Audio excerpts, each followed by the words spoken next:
ভাবুন তো একটা দেশ যখন মারাত্মক রাজনৈতিক আর সামাজিক সংকটের মধ্যে দিয়ে যাচ্ছে, ঠিক সেই সময়ে বিশ্ব চলচ্চিত্রের সবচেয়ে বড় মঞ্চে তাদের দুটো সিনেমা মনোনয়ন পেল। এটা কিন্তু শুধু একটা শৈল্পিক স্বীকৃতি না, এটা আসলে এক ধরনের নীরব প্রতিবাদের মতো। চলুন আজ এই অসাধারণ পরিস্থিতি নিয়েই কথা বলা যাক। মানে একদিকে হলিউডের সেই চোখ ধাঁধানো আলো, পার্টি, সেলিব্রেশন, আর অন্যদিকে ইরানে যা ঘটছে সেই কঠিন বাস্তবতা। তো এই দুটো সিনেমার জন্য অস্কারের মঞ্চটা একই সাথে সম্মান আর সংগ্রামের একটা জটিল প্রতীক হয়ে দাঁড়িয়েছে। কিভাবে? চলুন সেটা একটু ভেঙে দেখি। সত্যি বলতে ইরানের সিনেমার ইতিহাসে এটা অন্যতম একটা বড় ঘটনা। দুটো চলচ্চিত্র বিশ্বজুড়ে সবার নজর কেড়েছে, বিশেষ করে অস্কারে মনোনয়ন পেয়ে। এই মনোনয়নগুলো ঠিক কতটা ঐতিহাসিক! একটি গ্ল্যামার এবং উদযাপনের রাত। কাটিং থ্রু রক্স দেশটির ইতিহাসে প্রথম তথ্যচিত্র যা অস্কারের জন্য নমিনেশন পেল। এটা বিশাল একটা ব্যাপার। তার সাথে জাফর পানাহের ইট ওয়াজ জাস্ট অ্যান অ্যাক্সিডেন্ট ছবিটিও সেরা আন্তর্জাতিক চলচ্চিত্রের তালিকায়। এই দুটো মনোনয়ন একসাথে ইরানের সিনেমাকে বিশ্বের দরবারে এক অন্য উচ্চতায় নিয়ে গেছে। কিন্তু এই উদযাপনের পেছনে একটা গভীর সংকট লুকিয়ে আছে। যখন এই সিনেমাগুলো বিশ্বজুড়ে এত প্রশংসা পাচ্ছে, ঠিক সেই সময়ে ইরানে চলছে ব্যাপক বিক্ষোভ আর সরকারি দমন পীড়নের এক ভয়াবহ অস্থিরতা।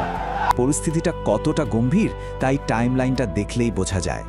জানুয়ারিতে যখন মনোনয়নগুলো ঘোষণা করা হলো, ইরান তখন বিক্ষোভে উত্তাল। তার পরের কয়েক সপ্তাহে সরকারি আক্রমণে হাজার হাজার মানুষ মারা যায়। আর অস্কারের রাতটা, সেটা এমন এক সময় হলো যখন যুক্তরাষ্ট্র আর ইসরায়েলের শুরু করা যুদ্ধের প্রায় 2 সপ্তাহ পার হয়ে গেছে। আচ্ছা, এবার গোল্ডেন গ্লোবসের একটা দৃশ্য কল্পনা করা যাক।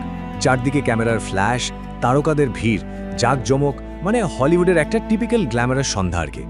কিন্তু এই এত জাঁকজমকের ভেতরেও পরিচালক জাফর পানাহি এক অসহায় যন্ত্রণা অনুভব করছিলেন। লাল গালিচায় দাঁড়িয়ে থেকেও তার কিন্তু একটি মূল্যে তিনি এতটাই বিপর্যস্ত ছিলেন যে প্রায় কথাই বলতে পারছিলেন না।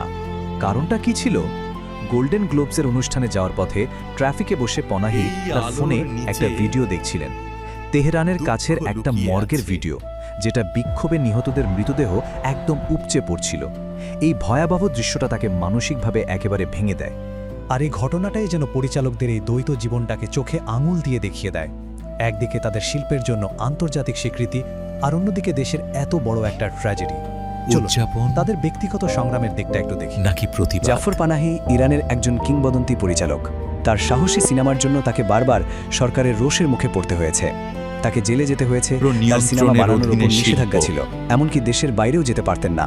সেই নিষেধাজ্ঞা ওঠার পরে তিনি বানান ইট ওয়াজ জাস্ট অ্যান অ্যাক্সিডেন্ট। আর এই সিনেমাটাই কান চলচ্চিত্র উৎসবের সর্বোচ্চ পুরস্কার পাম দি অর জিতে নেয়। একই রকম যন্ত্রণার কথা বলেছেন কাটিং থ্রু রক্সের পরিচালক দম্পতি মোহাম্মদ রেজা এনি ও সারা খাকি।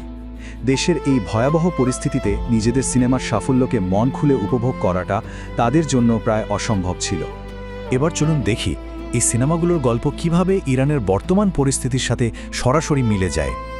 শিল্প যে আসলেই বাস্তবতার আয়না তা এখানে স্পষ্ট। কাটিং থ্রু রক্স ডকুমেন্টারিটা সারা শাহাবরেদ্দি নামের এক গ্রামীণ ধাত্রীর গল্প।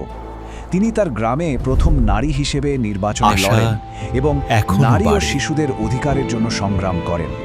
এই গল্পটা ইরানের নারী অধিকার আন্দোলনের একটা অসাধারণ প্রতিচ্ছবি। পরিচালক সারা খাকি ঠিক এটাই বিশ্বাস করেন। তার কথায় সিনেমার চরিত্র সারার মতো মানুষেরাই সমাজে পরিবর্তনের আশাটা বাঁচিয়ে রাখে। আশার এই ছোট ছোট স্ফুলিঙ্গগুলোই ভবিষ্যতের পথ দেখায়। অন্যদিকে জাফর পানাহির ইট ওয়াজ জাস্ট অ্যান অ্যাক্সিডেন্ট একটা থ্রিলার। এর গল্পটা এমন যে কয়েকজন মানুষ ভাবে তেহরানের একটা কারাগারে যে লোকটা তাদের উপর অত্যাচার করেছিল তাকে তারা খুঁজে পেয়েছে এবং এবার তার মুখোমুখি হতে চায়। এই সিনেমাটা রাষ্ট্রীয় নিপীড়নের বিরুদ্ধে প্রতিবাদের একটা শক্তিশালী রূপক। অস্কারের রাত যত এগিয়ে আসছে এবং ইরানি চলচ্চিত্র নির্মাতাদের ওপর চাপটাও কিন্তু ততই বাড়ছে। এই মঞ্চ তাদের জন্য সম্মানের তো বটেই, কিন্তু বিরাট ঝুঁকিরও। কিন্তু আসল প্রশ্নটা হলো, এই বিশ্বমঞ্চে দাঁড়িয়ে নিজের দেশের সত্যিটা তুলে ধরার দাম কি হতে পারে? এই শিল্পীদের ঠিক কতটা ঝুঁকি নিতে হবে? ঝুঁকিটা যে কতটা ভয়াবহ তা জাফর পানাহির একটা কথাতেই পরিষ্কার। দ্য ডেইলি শোতে তিনি সঞ্চালক জন স্টুয়ার্টকে বলেছিলেন, আপনি আপনার শোতে যা বলেন তার 100 ভাগের 1 ভাগও যদি কেউ ইরানে বলে, তার শাস্তি হবে মৃত্যুদণ্ড। একবার ভাবুন, মত প্রকাশের স্বাধীনতার এই আকাশ পাতাল তফাৎটা। আর পানাহির এই কথাটা কিন্তু কোনো বাড়াবাড়ি নয়। বাস্তবতা হলো এই মুহূর্তে ইরানের বহু চলচ্চিত্র নির্মাতা জেলে আছেন এবং কয়েক মাস মূল্য আগেকার বিক্ষোভে বাস্তব। একজন নির্মাতাকে রাস্তাতেই হত্যা করা হয়েছে। সুতরাং ঝুঁকিটা এখানে খুবই স্পষ্ট এবং বাস্তব। এটা শুধু পুরস্কার জেতা বা হারার ব্যাপার না, এটা আক্ষরিক অর্থেই জীবন আপনি মৃত্যুর সত্যিটা প্রশ্ন। লুকিয়ে রাখতে আর পারবেন না। সত্যি কথা বলতে কি, আমরা হলিউডের জানি কি অন্য হয়েছে। কেউ হয়তো এই বিষয়ে মুখ খুলবে না। তাই অস্কারের মঞ্চে যদি কিছু বলার সুযোগ আসে, তবে সেই কঠিন দায়িত্বটা এই ইরানি নির্মাতাদেরই নিতে হবে, আর ঝুঁকিটাও তাদের জন্যই সবচেয়ে বেশি। তাহলে শেষ পর্যন্ত এই রাতটা কি শুধুই সিনেমার জন্য একটা উদযাপনের রাত হবে, নাকি এটা হয়ে উঠবে অন্যায়ের বিরুদ্ধে প্রতিবাদের এক ঐতিহাসিক মুহূর্ত? এই প্রশ্নটাই এখন সবার মনে হচ্ছে।